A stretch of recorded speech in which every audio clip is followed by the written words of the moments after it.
Which August Falcha, you're listening to the Radio Revolutionary podcast with me, Danny Coffey.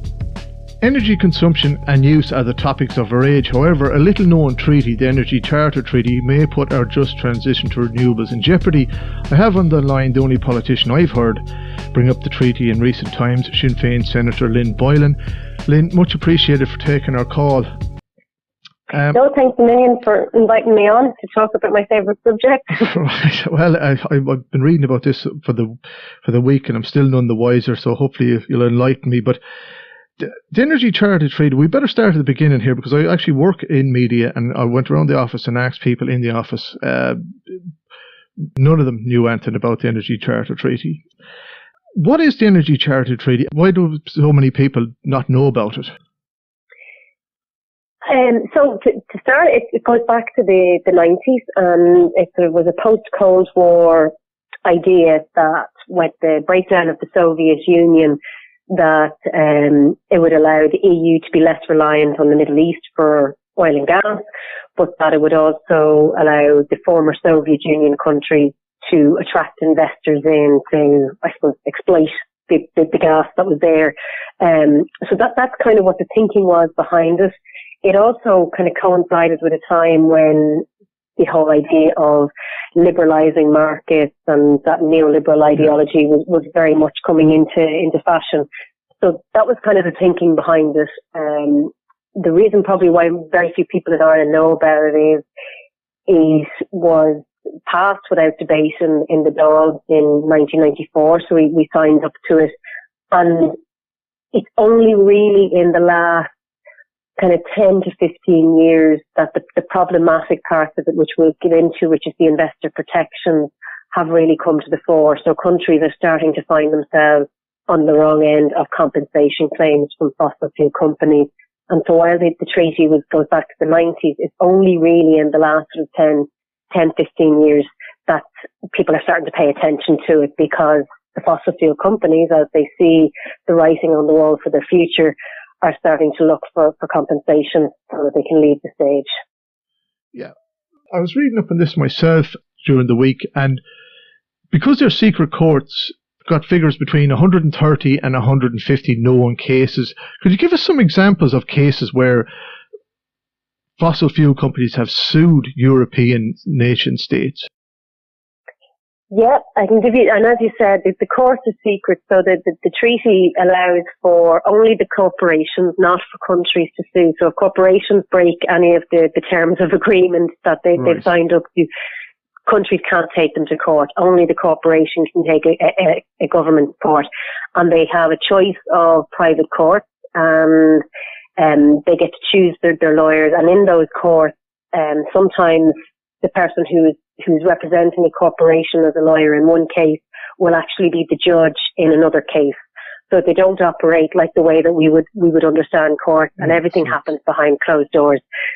But what information we do have shows that there's been a number of cases taken by fossil fuel companies, one against Italy, which was by a British company, and it was when Italy tried to stop oil exploration within 12 miles of its coastline to protect its tourism industry, which Italy would be quite dependent on. And they found themselves on the receiving end of one of these lawsuits. And then more recently, we've had the cases in the Netherlands where the Dutch, I was back in 2009, had a problem with rising energy prices, which is kind of interesting given we're back in that position today, facing rising energy prices. So the Dutch sort of said, well, look, we have an over-reliance on gas, so what we'll do is we'll invite coal power plant investors to come in to set up here so we can diversify where we're getting our energy from and therefore reduce the price for households. So they did that around between 2007 and 2009. The coal companies came in, they built the coal power plants, which of course we know now climate change are some of the dirtiest in terms of emissions. But what happened in the interim then is that the Dutch government have been brought to court by their citizens to say that you need to do more in terms of climate action, and they lost the case. So the government were looking around and going, okay, how can we actually do more on climate action to fulfill our obligations under the Paris Agreement? And the easiest thing they could see was, well, we need to phase out the use of coal for power because it's the dirtiest form. So they passed the law. They instructed, they said, look, we want you to phase out all coal power plants by 2030. And they're now facing a minimum of a 2.4 billion compensation lawsuit from the coal power operators, because they're saying we invested in this. We thought it was going to be a 30-year plan. So you now owe us for our, not just our lost profits, but our expected future profits. Yeah. So that's one example, which is quite interesting, because Ireland is now in a position where we're rising energy costs, we have energy security problems, we're facing power cuts, and we announced yesterday that we want to encourage new gas power plants to come into the country. Yeah. So it sounds a little bit like deja vu to what the Dutch found themselves in a few years back. Now, the implications for Ireland going forward, I think it's 6 billion offshore energy. Now, I presume there's going to be the fishermen are going to kick up over that, because their livelihood will be kind of jeopardized in some way for that, maybe, I don't know. But also the gas-fired fuel plants, is that's a 20-year plan. It's 20 years to get out of the Energy Charter Treaty. So if we move away from that before that 20 years, we're stuck liable. We could be sued under this.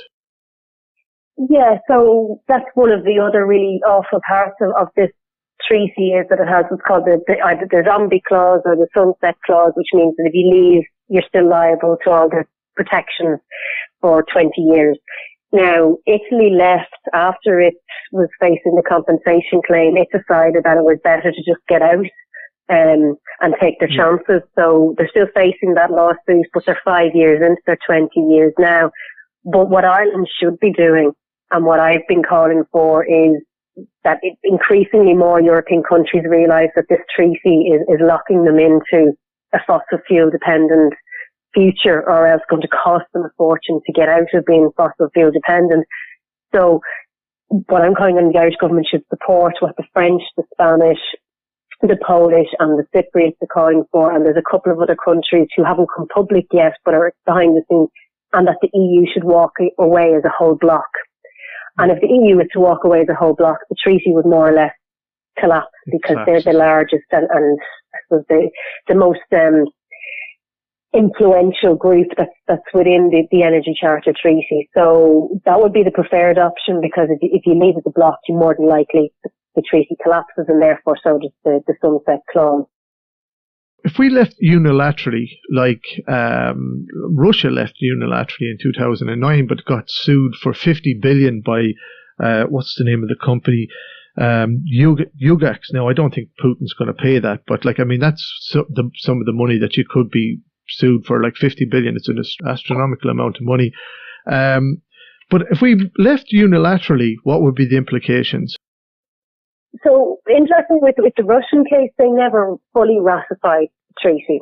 So they're definitely not going to pay the lawsuit, because they weren't full members. So they were signed up to it, but they never formally ratified it. Unfortunately, Ireland has. So if we left, we definitely would be liable to the 20-year clause.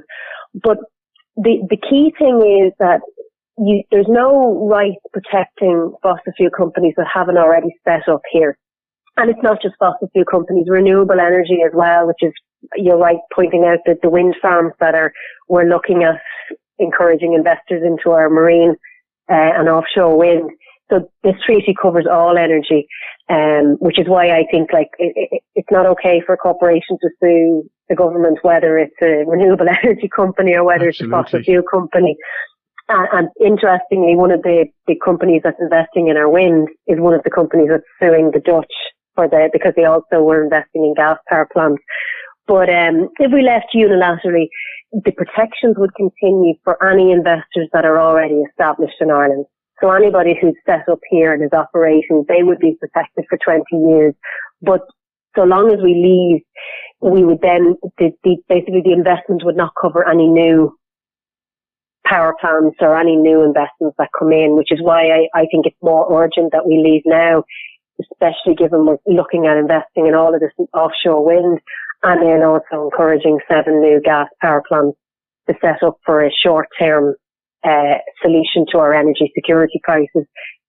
All of those will be protected by the Energy Charter Treaty once they've established here. So the timing now is critical, that we should be leaving the Energy Charter Treaty either as a bloc or unilaterally, so that at least we end those protections now, and that corporations can, like citizens do, if they're not treated properly, they can go to the domestic courts, which are carried out in public, and are good enough for everybody else. They should be good enough for corporations. Yeah, absolutely. I seen your video online where we had rural Ireland's favourite politician, Eamon Ryan, defending the Energy Charter Treaty, saying that if it was renewable companies suing, that's okay. What is the likelihood of this current government taking that line of, we're just going to unilaterally leave? I was actually really surprised to hear Minister Ryan say that, because in a previous debate I had brought it up, and it was Oisin Smith, and I had asked the question about Ireland and what position Ireland was taking, and they'd at least left the door open and said, look, we're looking at we're in the middle of a reform process of the treaty, but we're leaving it on the table as an option. And that seems to have changed in the response that Minister Ryan gave in that video and at the committee, where he's saying, it's legally complex, but it will be now protecting renewable investments. So I'm a bit concerned that there's been a shift in the position, especially given that at the EU, the shift seems to be going in the opposite way, where initially it was France and Spain who were saying we probably should be looking at getting out of this because it doesn't seem to be able, you can't reform it. And even to have any reform, it has to be by unanimity. And Japan, who are members of it, have said, we don't want to change anything. So you're wasting time trying to reform something that's not going to be reformed. But now they're being joined by other countries. And yet Ireland now seems to be taking the opposite position and going, no, we'll stay in it, and we'll extend, the protections will extend to renewables. So it is very concerning. But I think it's why, I suppose, I become a bit of on the issue, is that because so few people know about it, they don't understand the risks, and then there's no pressure on the government because so few people know about it. So I think the more we talk about this, the more we talk about the risks, that, look, climate action is going to cost a lot of money. People are really wary of how much it's going to cost them personally already, because of the huge changes we need to make. But by being in this treaty, it's going to make it even more expensive for governments to take the actions that they need to take. They need to be able to make decisions to phase out different energy sources, and they shouldn't be left on the hook that because fossil fuel companies who've known this is coming for decades, they knew what they were doing in terms of the damage to the climate, and are now sort of going, right, well, we want you to compensate us for our stranded assets. And that's the public who are on the hook for that money, and it's just fundamentally wrong.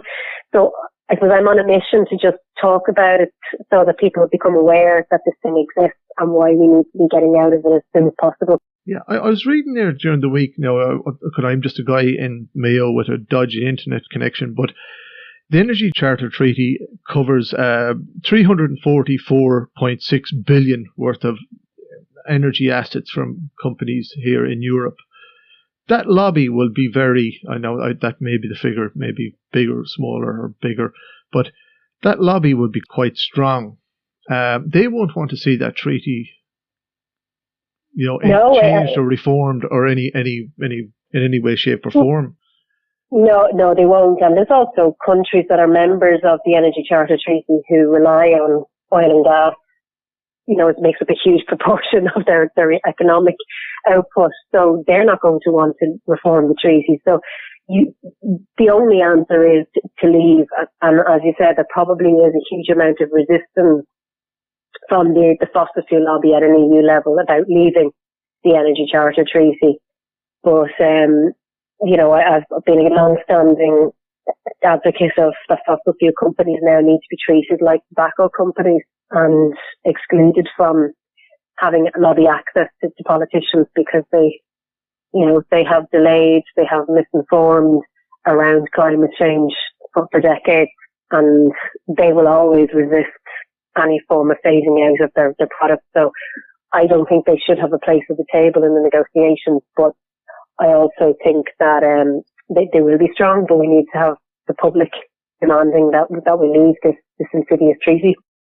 And just on reforming it, like you've got so many member states, there's actually a push to kind of bring the global south into the and exploit Cameroon or Nigeria or that, but it's irreformable. You won't be able to reform it because of so many states involved. But there was a European Court of Justice ruled a couple of months back that EU states can't sue other EU states.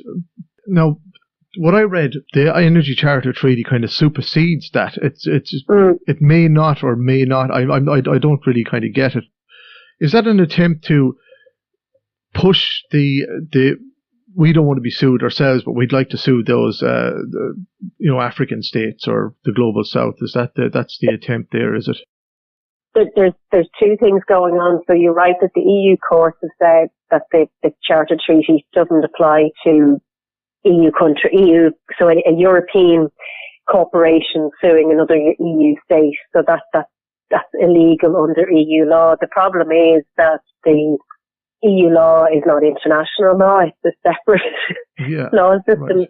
So the treaty falls under international law. And so even before that European Court of Justice ruling, there was a number of countries, Spain particularly, because they're getting sued by 48 different renewable energy companies at the moment.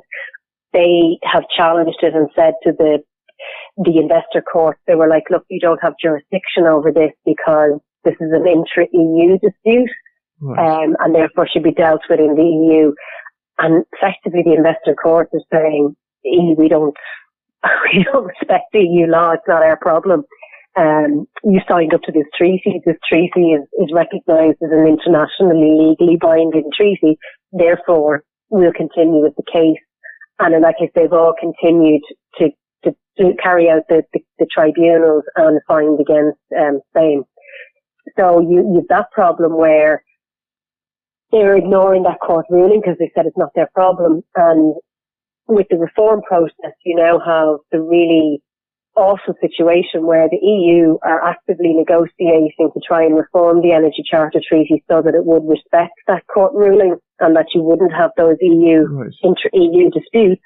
But as you said, at the same time, they don't want to rule out, they should just do away with the investor clause if they really wanted to reform the treaty.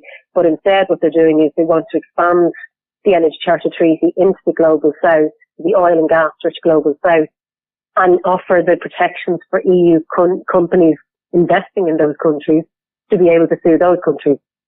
So it's really hypocritical. It goes against all the principles of climate justice, that, we want to carve ourselves out so that we won't be liable to be sued by investors in the EU, but we want to allow the EU investors to sue countries in the global south. You were saying certain European countries want to pull out. Is there an alliance forming in Europe of those countries that are kind of saying, look at, or is there much momentum behind that alliance to get out and on block? Yeah, so as I said, it is growing. The woman who presented to the Climate Action Committee last week, I think it was Dr. Yamina Saheb, and she's also one of the authors of the IPCC report. So she was saying that it is now, there is a coalition forming around leaving the Energy Charter Treaty. So we know France and Spain were first out of the trap, Poland and Cyprus. But she said there's also a Nordic country and a Baltic country who haven't publicly come out, but that behind the scenes are definitely pushing for that. So Ireland needs to be on the right side of history in this. It is disappointing. We've got, when you have the Greens in government, you would have thought that you're pushing an open door. So you'd like to see that Ireland would join that coalition to leave. And even if they couldn't leave as a total block, it would certainly be a very, very strong message if you had a large chunk of the EU leaving. Because the more countries that leave this, the more damaging it does to the treaty, but also each country contributes to the operational cost of the treaty as well. So it has a secretariat and, websites and things like that. So the more countries that leave means it becomes more expensive for everybody else who stays in. So it undermines the future of the Energy Charter Treaty. Moving forward, though, should we not be looking at a situation? I know now when there's planning permission for wind farms in rural Ireland, you get a reaction because basically, they're getting nothing out of it. It's what's that? The company that's suing the RWE. It's somebody like that that owns the wind farm. Should we not be moving to say like cooperative model where or even state-run model, either or, like the cooperative model where basically you have the cooperative in the area owns the energy production for that area, or even do away with these, go for the state-owned model where everybody has a shared interest. Ideally, yes. I mean, there's a very black and white view taken around the wind farms, that if you're not in favour of wind farms, then you're a climate denier or you're opposed to climate action, which is not the case. And I think that we've done wind farming very badly in this country and how we've treated communities, and that then, as you say, you get communities who resist wind farms coming in because, as you said, they didn't get anything from it. And while there's improvements now around community dividends and that, and we're still waiting on the setback guidelines, but we haven't done it in a way that encourages the ownership by the community of, and whether that's the actual ownership or just to feel that they're part of the process. So ideally, yes, you would like to see more cooperatives, more community-owned energy. 100%, that would be the way to go. When it comes to the offshore wind, it's such big money and big investment that that's not to say it couldn't be done. It should be state-led. But it is big, big money, and you would need a government that would have the political will to do that. We're not in a process around where you could have a cooperative, but we shouldn't close the door on that for offshore wind. But for example, the Norwegian government were one of the governments who are investing in the offshore wind in Ireland. So, they can do it. And yes, they're an oil-rich country and they've made a lot of money and they're now investing in renewables. But if we had the political will and vision, there's no reason why we couldn't be at least, the major shareholders or the largest investor in the offshore wind. But unfortunately, we don't seem to do that in Ireland. We seem to just privatise and outsource all of these things, and then you get resistance from communities, which is to be expected. Yeah, absolutely. Now, Lynn, finally, there's There's 160 in the Dáil and there's 60 in the Shannon, so there's over 200 Oireachtas members. If it came down to it, how do you see that going? Unilaterally pulling out of the Energy Charter Treaty at the moment now, and also as well, is there a campaign building? Because people on Twitter, that's all I've seen, and yourself bringing it up in the Shannon at the committee meeting, but I haven't seen. You never see very much about it. Where do we stand now? Yeah, and I think even from the climate committee, where you'd have members who you'd expect to be a little bit more across the issues, I think even when we had the session on the Energy Charter Treaty the other week, that there was the attendance wasn't up at what it would be for other issues. And also, I don't think a lot of people, even on the committee, understand this treaty and all of the bad parts that are part of it. And even one of the elements that I was pointing out is that Article 16 means that this treaty trumps everything. So basically, that it doesn't matter what other international agreement you're a member of, if the provisions within that agreement are less favourable than the Energy Charter Treaty, then the tribunal must take the Energy Charter Treaty. So that includes the Paris Agreement. So that includes all of the agreements we signed up to. But I think, first of all, it's gathering public awareness of it, and it is a challenging one because it is complicated, and as you said, like, you can go trawling, and because it's very legalistic, it can become very difficult to get your head around. But I do think there's a little bit of momentum building now within the environmental movement and with the public, because I think the public are definitely more aware about investor court, which is a good thing, and they've seen, the risks with other trade agreements and things like that. So I think there's a growing awareness of that and how wrong it is the corporations should have private courts. But it is an uphill battle, because we know that there are members of the coalition who support investor courts in principle, so they don't have an objection to that. But what I would say about this particular treaty is it's the really worst form of investor court. It's a relic of the past. So we have to win them over. And like everything in politics, the only way you win them over is through, pressure from voters, from the electorate. And it's to encourage people to, contact your TDs, ask them, do they know what the treaty is and how damaging it could be and how much it could cost Ireland in terms of our climate action. But I'm under no illusion it's an uphill battle. But you have to keep going. Absolutely. Lynn, thanks very much. Much appreciated. Thank you. Thanks a million. Thank you. Well, that's it from us. Denise O'Toole produced. The beat was by DJ Green. You can check him out on the various platforms. YouTube is the most reliable one for that. Anyways, thank you for listening. Tug a boogie, Slán go Fóill.